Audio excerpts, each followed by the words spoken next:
আগে যে ওইসব কিছু দেখে জিন তখন বলে, তুমি নিশ্চয়ই আমার সাথে মজা করছো। ইয়ন তখন বলে, আমি তো তাও সব আনতেই পারিনি, এটা তো অল্পই। জিনের তো তখন মাথায় হাত পড়ে যায়। আর ইয়ন এদিকে আকাশের দিকে দেখে বলে, হে তোমার মনে হয় না কিছুটা অন্ধকার হয়ে যাচ্ছে? এন্ড তখনই মেঘের গর্জনের সাথে ওখানে বৃষ্টিও শুরু হয়ে যায়। এটা দেখে ইয়ন অনেকটাই ভয় পেয়ে যায়। জিন তখন বলে, দেন আমাদের তো মনে হচ্ছে এখন অপেক্ষা করা লাগবে যতক্ষণ না বৃষ্টি শেষ হয়। ইয়ন তখন বলে, একদমই না। জিন তখন বলে, তো তোমার কাছে কোনো বেটার আইডিয়া আছে? তোমার কাছে কি কোনো ছাতা আছে? ইয়ন তখন বলে, না। জিন জিজ্ঞাসা করে, তোমার অ্যাপার্টমেন্ট এখান থেকে কতটা দূরে?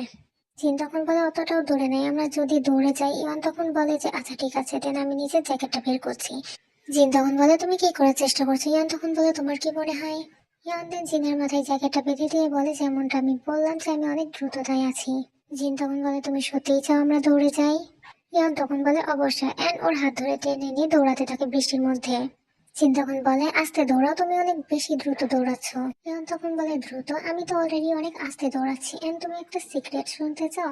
আমি না আসলে তোমাকে মিথ্যা বলেছি, আমার ব্যাগে না আসলে ছাতা ছিল, কিন্তু আমি চাচ্ছিলাম আমরা একসাথে যাই, দেন শাওয়ার নিই। জিন তখন রেগে বলে, কি বলছো? দেন ওরা জিনের অ্যাপার্টমেন্টের দরজার সামনে দাঁড়িয়েছিল। জিন তখন মনে মনে ভাবতে থাকে, ইন দ্য এন্ড আমরা ভিজেই গেলাম। ইয়ন তখন বলে, আমরা তো পুরাই ভিজে গেছি, কিন্তু তাই কি, এমনিতে একটু পরে কাপড় আমাদের গায়ে আর থাকবে না। জিন দেন ইয়নের দিকে তাকিয়ে ভাবে যে এই 6 মাসে ও আরো অনেক বেশি ফিট হয়ে গেছে। ইয়ন তখন এসে বলে, কি করছো, দরজা খোলো। জিন তখন বলে, হ্যাঁ খুলতেছি। দেন ও আবার ইয়নকে দেখে ভাবে, আমি দরজা খোলা মাত্রই ও নিশ্চয়ই আমার উপরে ঝাঁপিয়ে পড়বে, আমি নিজের এক্সপিরিয়েন্স থেকে জানি। ইয়ন তখন বলে, কেমন, দরজা খোলো। জিন তখন ভাবে, এমনিতে আমরা এত পরিমাণে ভিজে আছি, তার উপর আমি আবার লাঞ্চ করে ব্রাশও করি নাই। ইয়ন দেন জিজ্ঞাসা করে, এখানকার রেন্ট কত? জিন তখন বলে, কেন, তুমি জেনে কি করবে? ইয়ন তখন বলে, কারণ আমি তার টাকা তোমাকে দিতে চাই। জিন তখন বলে যে না, প্রয়োজন নেই, ধন্যবাদ।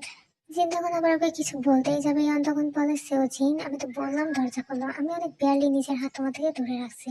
জিন দেন প্ল্যান করতে থাকে যে এখন আমি নিজের জুতা খুলে নিই, and দেন দরজা খোলা মাত্রই আমি দৌড়ে বাথরুমে চলে যাই, দরজা লক করে দেবো। হ্যাঁ, অনেক ভালো একটা প্ল্যান।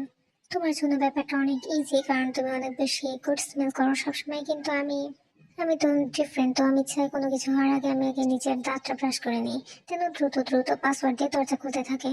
ইয়ন তখন হঠাৎ বলে, তোমার পাসকোডে আমার বার্থডে ডেট দেওয়া। এটা শুনে জিন ওদিকে তাকাতে ইয়ন ওর হাত গ্র্যাব করে ওকে অ্যাপার্টমেন্টের ভেতর নিয়ে যেয়ে ওকে কিস করতে নেয়। বাট জিন তখন হাত দিয়ে ইয়নের বুক কভার করে ফেলে। বাট ইয়নকে দেখে আর কিছুই বলতে পারে না।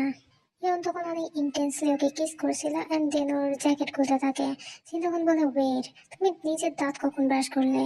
ইয়ন তখন বলে, খাওয়ার পর রেস্টুরেন্ট থেকে ব্রাশ করে নিয়েছিলাম। চিন্তা করে ওকে হাতে দূরে সরাতে থাকে আর বলে, এটা একদমই ফেয়ার না, আই ক্যান বিলিভ। ইয়ান তখন বলে যে তুমি ঠিকঠাকই আছো, কোনো ব্যাপারই না এটা। চিন্তা তখন মনে মনে ভাবে যে আমি কি করছি। And then ও বলে, আমি একদমই ঠিক নেই, অ্যান্ড আমরা অনেক ভিজে রয়েছি, তো চলো আগে শাওয়ার নিয়ে নেওয়া যাক। কেন, ইয়ানকে দেখে ভাবে, ড্যামেট, আজকে তো আমি গেছি। And then ও বলে, তোমার যা ইচ্ছা তুমি করতে পারো। ইয়ান দেন জিনকে কিস করতে করতে পেটের উপর নিয়ে চলে আসে। জিন তখন বলে যে অনেক বেশি কাতুকুতু লাগছে, ব্যাপারটা এত বেশি স্পেশালও নয়। ইয়ান তখন বলে, আমি জানি, কারণ এরকমটা আমি তোমার সাথে অনেকবারই করছি। ইয়ান দেন জিনের নিপেলে দিক করতে থাকলে জিন তখন বলে যে হে, কি করছো, এটা করে কোনো কিছুই হবে না। ইয়ান দেন বলে, ও সত্যি? এন্ড দেন ও লেগ স্ক্র্যাপ করে নিয়ে ওকে হেড দিতে থাকে। জিন তখন বলে, হে কি করছো তুমি?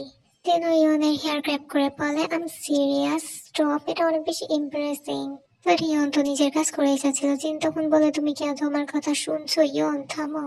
ইয়ন তখন বলে, তুমি কি কিছু বলছো? আমি তোমার কথা একদমই শুনতে পাচ্ছি না। বাট জিন তখন ওর ফেস থেকে বুঝতে পারে ইয়ন নিজের উপর থেকে প্রায় কন্ট্রোল হারিয়ে ফেলেছে। ইয়ন দেন বলে, আমি বলেছিলাম তোমাকে যে আমি নিশ্চয়ই তোমাকে গুড ফিল করাবো। দেন ও জিনকে লুজ করতে থাকে।